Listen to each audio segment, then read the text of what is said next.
It's the final week of the month. You know what that means. It's style study time. And this week we're actually doing a proper style study. Not that last month's style study wasn't a proper style study, I just still feel so much guilt about doing only one painting last month. However, today's artist is someone who has inspired me for the longest time, way before I was even painting digitally. Because today we're going to take a look at the beautiful, dynamic, incredible work of Stanley Lau, better known by his online name ARTGERM. Today's video was requested 4 separate times, so massive thank you to Shogun Zora, Tofu, Malcolm El Del Medio, and Narayan Menon for requesting this video. I really hope you guys enjoy it and that it's everything you've been looking for. If you're a style study veteran, you already know how this goes. You can go ahead and skip to part 1, timestamps are in the description. Love you guys. But if you're new here, hi, welcome. My name is Srish and I'm so glad you're here because today we're gonna level up your art by like 1,000,000%. Style study is a regular series we do here on my channel where we take a look at some of our favorite contemporary artists, analyze their work and see what we can learn from it. Keyword, learn. We're not here to copy anyone's work or plagiarize their style. We're only here to learn some cool art tips and techniques and see how we can apply them to finding our own unique art style. I structure my style studies in 3 parts. In part 1, we'll take a look at Stanley's work, analyze his style and see what we can learn from it. Part 2 will be a study of one of his original paintings. The beautiful reference I've chosen today is this one. And in part 3, we'll apply everything that we learned today to an original painting of our own. As usual, if you enjoyed this video and learned something today, please remember to like, comment and subscribe, and of course come say hi on socials. All of the links are in the description below. But without much further ado, whenever you're ready, grab a snack, sit back, and let's dive into another style study featuring ARTGERM.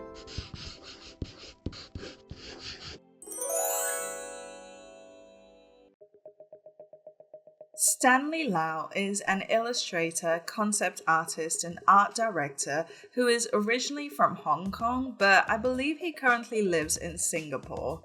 In 2005, he co-founded Imaginary Friends Studios in Singapore, and over the years, they have worked with huge industry names such as DC, Marvel, Capcom, Ubisoft, and Riot Games, and have worked on projects like Dota 2, League of Legends, Street Fighter 3 Online, and Star Wars Galaxies. Stanley has given talks all around the world about his work and art journey, and has been featured on several art publications, including 2D Artist and my personal favorite, ImagineFX. His incredibly polished art has garnered him over 771,000 followers on Instagram and over 339,000 followers on DeviantArt.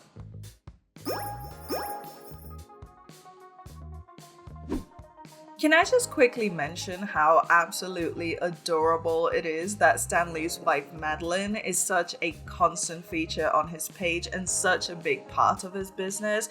Oh, that is the dream, isn't it? To have such a supportive person in our lives. But anyway, when it comes to his art, the majority of us know Stanley for his stunning depictions of superheroes that we've all known and loved forever. You can't even really call it fan art because he literally paints the originals for DC and Marvel. Also, I think it is so funny that his name is Stanley and he works with Marvel. Like, can you imagine if Marvel only ever employed people called Stanley? Okay, wow, this script is getting away from me. But when it comes to Stanley's art, there are 2 distinctive types of character pieces that I've noticed. The first is the sketchy traditional pieces that are fairly stylized and flatly rendered.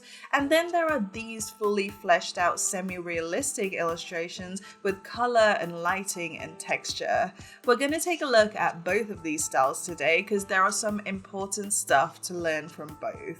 What I really love is that in every single piece, Stanley packs the composition with a ton of the character's story, pretty much telling us all about them without us even needing to read a description. In that sense, he's definitely a fabulist. Speaking of lists, here are 4 key characteristics to Stanley's art.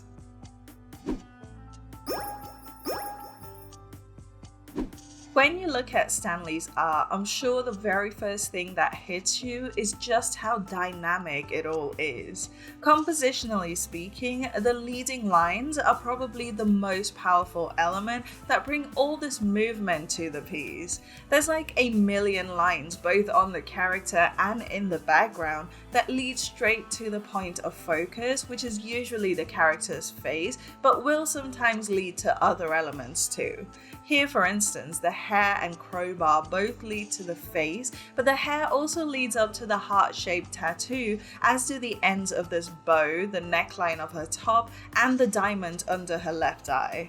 Here, the hair and the cool holograms lead down to her hand, making the heart. What's interesting about the leading lines, though, is that their shape often indicates speed.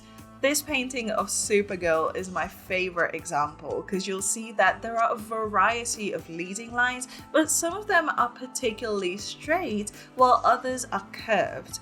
You'll see that the lines in the background are straight, indicating that she's basically zooming right past the building so fast it's basically just a giant radial blur. However, the lines of her cape and hair are a lot more curved, way more fluid. This to me suggests that these aren't moving quite as fast and are mostly just passive. So from this we might infer that while to the rest of the world she's moving quite quickly, to herself this is a pretty average pace of movement. If you want to read that deeply into it, which you probably don't care about, but I do. But this juxtaposition of the fast and slow leading lines is actually a feature that is very common in pieces about strong characters. So while in a painting like this you'll see that Naruto and the background are both in motion, indicating that this character is known for their speed and agility, here you'll see that while the background is moving, Diana is perfectly still. This is a great indicator that this character is known more for their strength and resilience, because while the world around them is in flux, it is not able to sway the character at all. So as it turns out, just having leading lines isn't quite as impactful as carefully planning the dynamics of them.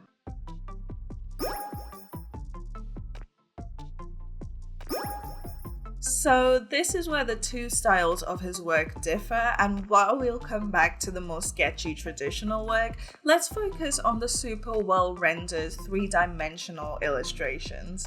A huge part of what makes his art so visually stunning is that Stanley knows his lighting, and more importantly, he knows how to create drama without sinking everything into dark, heavy shadow all the time. Here's the thing, I actually watched Stanley paint after I had finished painting both of the pieces, and he seems to start by keeping everything a fairly desaturated shadow tone before airbrushing in a similarly desaturated light tone to create the highlights and midtones. And only after the values are in place does he add in the color, and that to me says pretty clearly that his priority is always the lighting. In the vast majority of the pieces, there is one of two possible lighting setups. The first is this bright, strong key light, often daylight, that hits from above the character, likely at an angle. It brightens the majority of the face and body, but also creates strong shadow, although the shadows aren't always massive and expansive. However, when I say strong shadow, I don't mean that he uses extremely dark tones everywhere. In fact, while you do see some incredibly dark shadows in the clothes and hair, the skin often has paler shadows that are noticeably darker than the midtone, but nowhere near as dark as in the clothes. Sure, drop shadows from other elements onto the skin might be super dark, but the form and occlusion shadows within the skin itself aren't often very dark in this lighting setup. Where things do get a little more dramatic is with the second kind of light setup, which generally involves one warm and one cool light placed on either side of the character. With this Batgirl's piece, for instance, you'll see how one side has a warm yellow key light while the other side has this cooler teal light that is less intense. Here's a similar setup for this Mystique painting, where the warm key light is intense and hard-edged, while the cooler light is more diffused and appears more ambient. I also think he uses these lighting setups for very specific reasons. The first one, with the one strong key light, is generally seen on characters who are pretty firmly good or evil or trickstery, almost like they pretty much act exactly how you expect them to. Basically, you can put their personality in a box, and so the strong key light reveals them in a uniform way. However, the second setup with the two light lends itself to a little more mystery. You'll usually see this in pieces with two characters who have opposing personalities, like the Batgirl and Supergirl piece here, or you'll see this setup in a more ambiguous character such as Captain Marvel here, whose motives can't just be put into a neat little box. So it's not the temperature of the light that determines the personality, but the variation in the temperatures.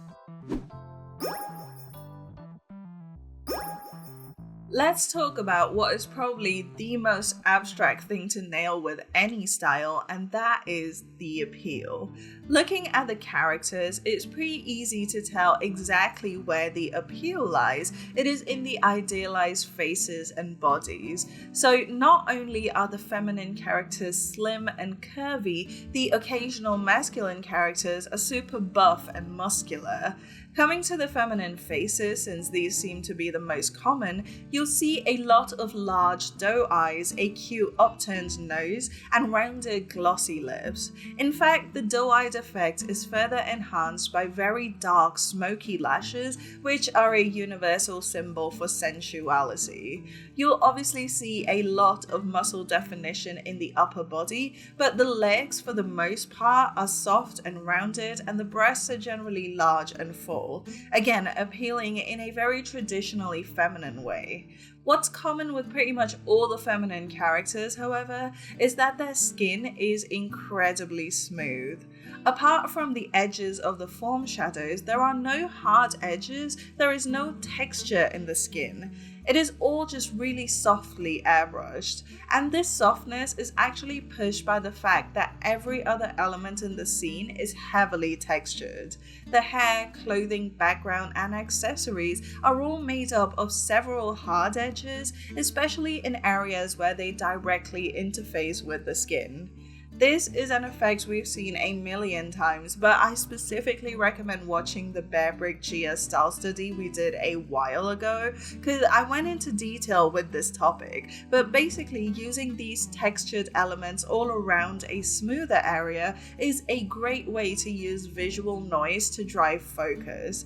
When we look at very textured elements, such as the hair and fabric in this case, our eyes grow weary and start to seek out a resting spot. And since the visually quiet, smooth zones in Stanley's work lie in the skin and face, that is where our eyes eventually rest on. And that, to me, is a super subtle and super effective form of creating appeal in a more subconscious sense.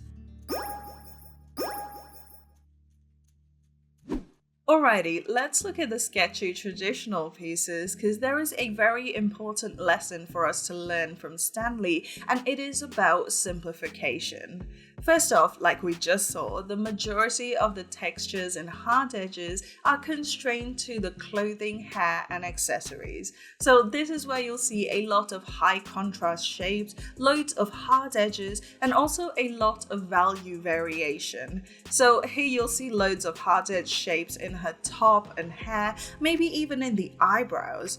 Here, even the ice cream, which is arguably a very soft material, is painted to have hard edges. So I guess a quick side lesson is that he doesn't paint texture based on the actual texture of the object itself.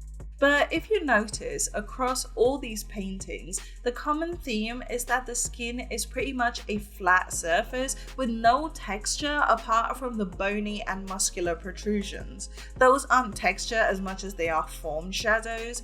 In fact, with pretty much all of the skin, you'll see that the only real color and darkness lies around the outermost edges of the skin, while the rest of it is pretty much a solid pale color.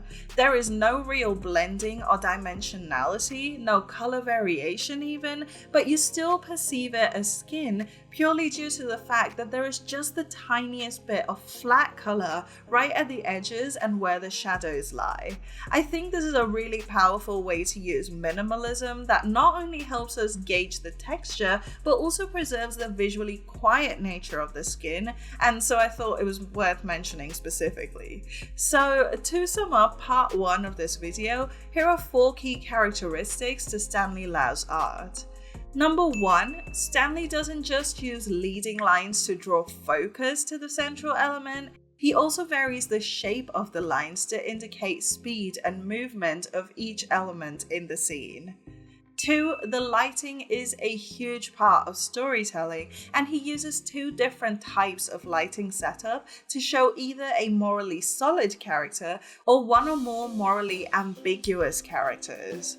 Number 3, there is a lot of traditionally masculine or traditionally feminine appeal to the physique and facial features of the characters, and he surrounds smooth skin with heavily textured elements to really push the subconscious focus. And number 4, Stanley uses minimalism and simplification in his traditional pieces in order to maintain the contrast between smooth skin and the textured elements around it.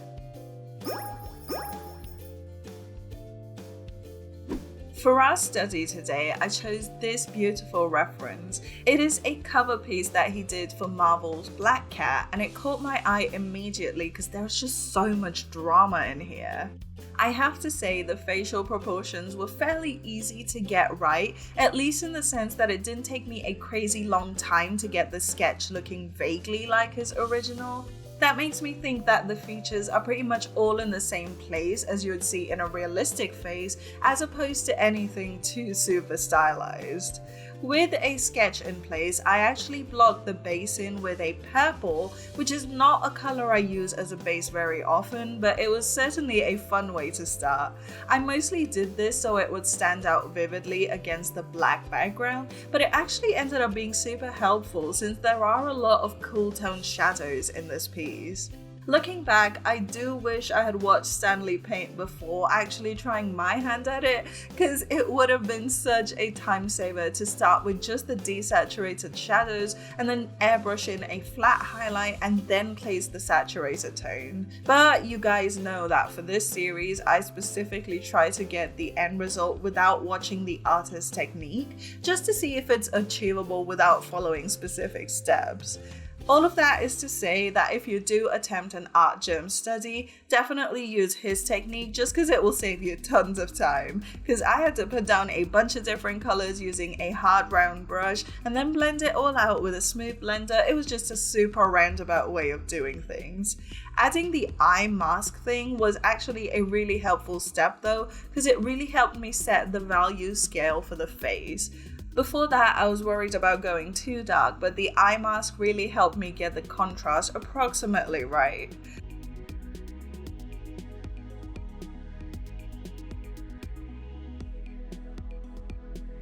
One thing I noticed about the hair and the fur was this sense of glow in and around them.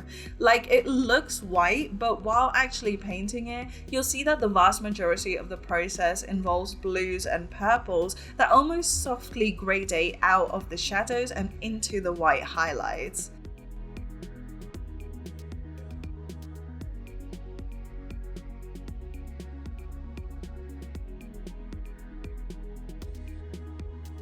I then went about fixing textures, which involved adding hair strokes to the hair, smoothing out the skin, adding specular highlights and so on, a couple of final soft light airbrushes and hue adjustments, and I really love the finished product.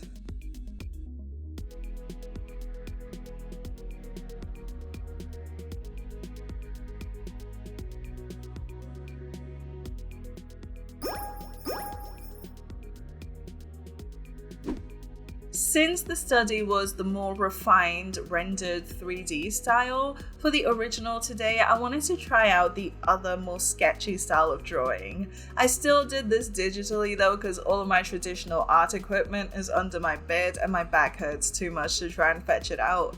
And also I'm lazy. I started with a fairly simple pin-up-y pose, just her hands in her hair and a close-up shot so it's just a bust, kind of like the framing that he uses for this style of drawing. I then reduced the opacity and it was time for the dreaded line art phase.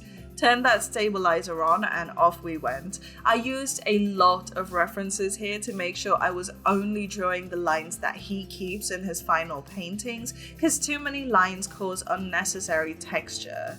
The line art isn't amazing, but it isn't as trash as I anticipated it being, okay? Can we celebrate that as a win? Anyway, next step, as always, was to block the silhouette in. I just did this with a Bezier Select tool and the fill bucket and made separate layers for the hair, the top, and the eyes.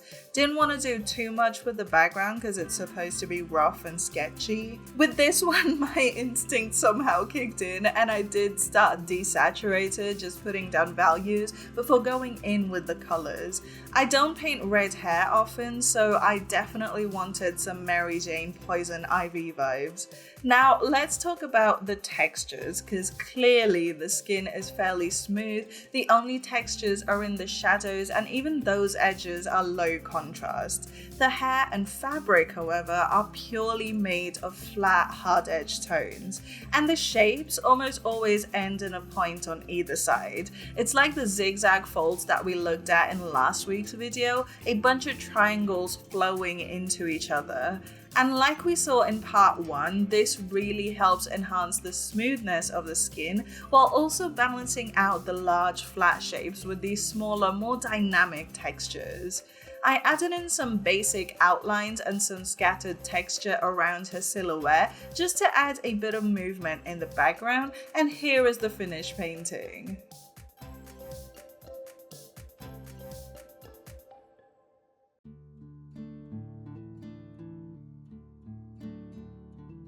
And there we have it, ARTGERM demystified. This was definitely a very daunting study because, like I said, Stanley is one of the artists I've been following forever. But it was definitely an enlightening study. Thanks so much again to Shogun Zora, Tofu, Malcolm Il Del Medio, and Narayan Menon for requesting this video. I really hope you guys all enjoyed it and that it was everything you've been looking for. And if the rest of you guys enjoyed this video as well, please remember to like and subscribe, and maybe leave me a comment below telling me your biggest takeaway from this study as well. Quick reminder that my brush kits for Critter and Photoshop are now available on Patreon and Gumroad, and all of my art can be found on Instagram. I'll leave all of the links down in the description below. Also, if there are any other artists you'd like to see a style study on, first check out my style study playlist because I've done a ton of these. Chances are I've probably covered some of your favorite artists on the series already, but in case I haven't, feel free to leave me a comment below telling me what artists you'd like a study on in the future, or you can come tell me on my Discord server so it doesn't get lost in the comments. I'll leave all of the links in the description below. But that's about all I have to say today, so thank you guys so much for hanging out with me. I really hope you've enjoyed it as much as I have. Check out some more style studies down here, and I'll see you guys on the next one. Bye!